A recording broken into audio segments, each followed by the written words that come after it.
Bismillahirrahmanirrahim. Huwallahul ladzi la ilaha illa huwa alimul ghaibi wasyahadati huwar rahmanur rahim.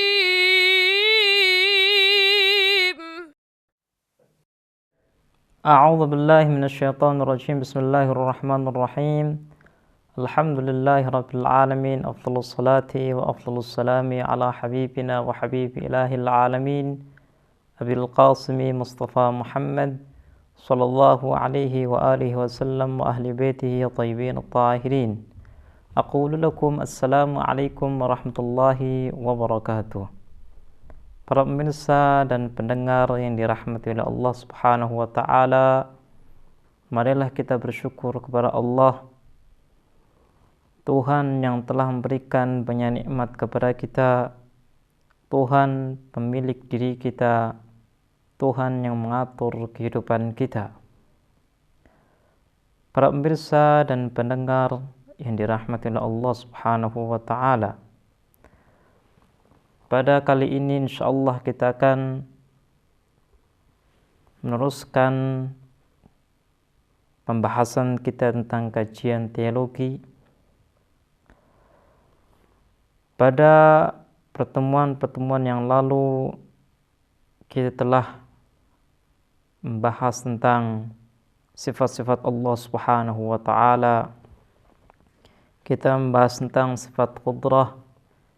Kita telah membahas sifat keilmuan Allah Subhanahu wa taala. Pada kesempatan yang baik ini kita akan membahas tentang sifat perbuatan Allah Subhanahu wa taala. Sifat yang pertama yang bisa kita bahas di sini adalah iradah. Ketika kita berbicara tentang iradah, maka pasti ada pertanyaan di benak kita, apakah iradah yang kita miliki sama dengan iradah yang Allah miliki? Apakah iradah kita dengan iradah Allah itu sama ataukah berbeda? Makanya perlulah kita membahas lebih dalam tentang iradah. Kalau kita membuka buku-buku teologi, maka kita akan mendapatkan berbagai pendapat tentang iradah. Ada yang mengatakan bahwa iradah memiliki makna cinta kepada kesempurnaan, kemaslahatan. Ada yang mengartikan bahwa iradah adalah pengetahuan akan sesuatu yang sempurna dan sesuatu yang maslahat. Untuk bisa memahami dengan detail tentang iradah, mari kita bersama-sama membahas tentang iradah sesuai dengan pemaparan para teolog. Mula Sadra, salah satu filosof, arif dan teolog muslim, beliau menjelaskan bahwa maksud daripada iradah yang Allah miliki adalah Allah mengetahui dirinya dan Allah mengetahui nizam al-khair, mengetahui satu sistem yang sempurna, sistem yang baik, yang bisa dijadikan sebagai sistem untuk mengatur alam semesta. Kemudian Abu Ishaq An-Nubakhti, beliau juga senada dengan Mullah Sadra dalam mendefinisikan ilmu. Beliau mengatakan, wa huwa yurid ay ya'lamul maslahata fi fi'lin fayad'uhu ilmuhu ila ijadihi. Kata beliau, ketika Allah itu berkehendak, artinya Allah itu mengetahui tentang maslahah. Ketika Allah mengetahui tentang maslahah, maka pengetahuan Allah menyebabkan sesuatu yang memiliki maslahah tersebut diciptakan. Jadi menurut dua ulama terkenal ini, iradah yang Allah memiliki arti ilmu. Jadi kalau kita meyakini bahwa Allah Subhanahu wa ta'ala itu memiliki ilmu, maka pasti kita meyakini Allah itu memiliki iradah. Akan tetapi kalau kita berusaha menganalisis pendapat daripada dua ulama teolog ini, maka kita akan mendapatkan satu ganjalan atau satu pertanyaan yang dasar. Kenapa? Karena ketika kita membahas tentang iradah Allah dan ilmu Allah, kita mendapatkan dua kata ini adalah dua kata yang memiliki makna yang berbeda. Ya Rabb, al-Ghawth, al-Ghawth, khallisna minan nari ya Rabb. Ketika kita ingin berbuat sesuatu, maka kita katakan insya Allah, jika Allah menghendaki. Jadi kita tidak mengatakan in alimallah, jika Allah mengetahui.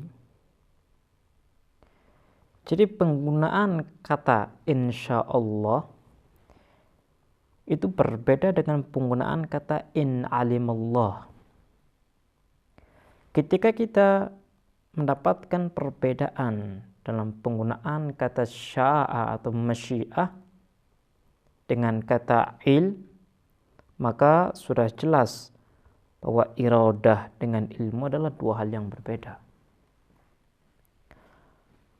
Kalau seandainya ilmu dan iradah adalah satu atau memiliki arti yang sama, maka kita tidak akan bisa mendapatkan perbedaan di antara keduanya. Tapi kalau kita melihat kepada penggunaan daripada keduanya, kita mendapatkan perbedaan, sehingga kita tidak bisa mengatakan bahwa iradah adalah ilmu Allah Subhanahu wa ta'ala. Makanya salah satu ulama teolog kontemporer yang bernama Syekh Ja'far Subhani, beliau mengkritik definisi yang dipaparkan oleh Mullah Sadra dan Abu Ishaq An-Nubakhti dengan menyebutkan perkataan daripada Al-Imam Shadiq alaihissalam.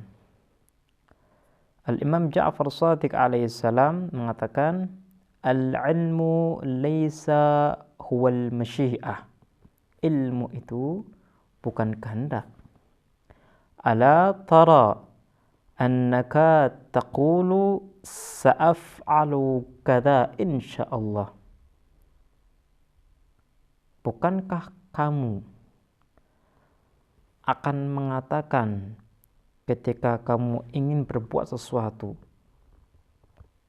sa'af'alu kadza, saya akan berbuat sesuatu, kamu akan mengatakan insyaallah jika Allah menghendaki.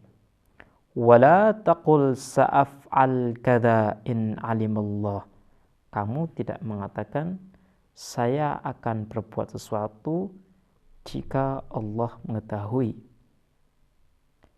Seperti yang kita paparkan bahwa penggunaan kata masyiah dan ilm berbeda. Kalau kita ingin melakukan sesuatu, ingin pergian, kita kata insyaallah. Artinya apa? Artinya perbuatan kita tidak akan bisa terwujud tanpa kehendak Allah Subhanahu wa taala. Tapi kita tidak mengatakan jika Allah mengetahui. Makanya kalau kita melihat kepada kebiasaan orang-orang yang memeluk agama Islam, mereka tidak mengatakan in alimallah jika Allah mengetahui ketika mereka ingin berbuat sesuatu. Tapi mereka mengatakan insyaallah ketika Allah itu menghendaki. Jika Allah itu menghendaki. Artinya apa? Artinya Allah Subhanahu wa taala memiliki satu wewenang yang bisa merubah semua yang ada dalam kehidupan kita. Ketika kita mengatakan insyaallah jika Allah menghendaki, artinya kita selalu berikhtiar. Kita wajib berikhtiar, tapi toh hasil itu tergantung kehendak Allah Subhanahu wa taala. Kalau kita menginginkan sesuatu tapi Allah tidak berkehendak tentang sesuatu itu sendiri, maka mustahil sesuatu itu akan terwujud. Makanya Islam mengajarkan kepada kita untuk bertawakal, berserah diri kepada Allah. Kenapa? Karena kehendak Allah penentu daripada semua perkara yang berhubungan dengan kita. Makanya kalau kita melihat kepada ayat-ayat Al-Quran, kita temukan ayat-ayat yang menjelaskan tentang iradah Allah Subhanahu wa taala. Dalam satu ayat disebutkan,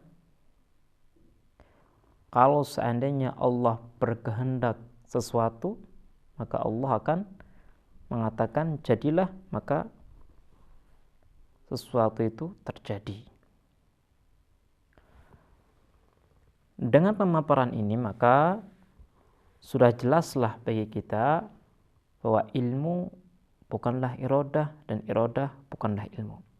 Kemudian kalau iradah itu bukan ilmu, maka apa makna daripada iradah? Syekh Ja'far Subhani mengatakan bahwa makna daripada iradah artinya Allah Subhanahu wa taala memiliki ikhtiar mutlak untuk melakukan segala sesuatu yang ia inginkan. Itu artinya daripada iradah. Seperti kita. Ketika kita memiliki keinginan, iradah, kehendak, maka apapun yang kita inginkan, kita bisa melakukan. Jadi tidak ada paksaan dalam diri kita. Ketika kita memiliki iradah, artinya tidak ada pihak luar yang bisa memaksa kita untuk menentukan sesuatu, untuk menginginkan sesuatu. Allah juga sama. Ketika Allah itu memiliki sifat iradah, artinya Allah itu adalah zat yang tidak bisa dipaksa oleh wujud lain. Ini adalah makna daripada iradah. Kalau kita sudah mengetahui bahwa Allah Subhanahu wa taala adalah murid, memiliki kehendak, maka kita sebagai makhluk harus bisa melakukan sesuatu sesuai dengan kehendak Allah Subhanahu wa taala, karena kehendak itu bisa bersifat tata cipta, artinya berhubungan dengan ciptaan, dan kehendak pula bisa bersifat syariah. Ketika Allah Subhanahu wa taala berkehendak menginginkan kita untuk menjadi hamba yang baik, maka kita harus berusaha dengan keras untuk menjadi hamba yang baik. Baiklah pemirsa, ini adalah pembahasan tentang iradah. Semoga kita diberikan taufik oleh Allah Subhanahu wa taala untuk selalu berjalan sesuai dengan kehendak Allah Subhanahu wa taala sebagai manusia yang sempurna dan manusia yang baik. Insyaallah kita akan meneruskan pembahasan kita tentang kajian teologi di kesempatan yang lain. Kita akhiri, wassalamualaikum warahmatullahi wabarakatuh. اللهم تفضل على مشايخنا بالوقار والسكينة، وعلى الشباب بالإنابة والتوبة، وعلى النساء بالحياء والعفة، وعلى الأغنياء بالتواضع والسعة، وعلى الفقراء بالصبر والقناعة، برحمتك يا أرحم الراحمين.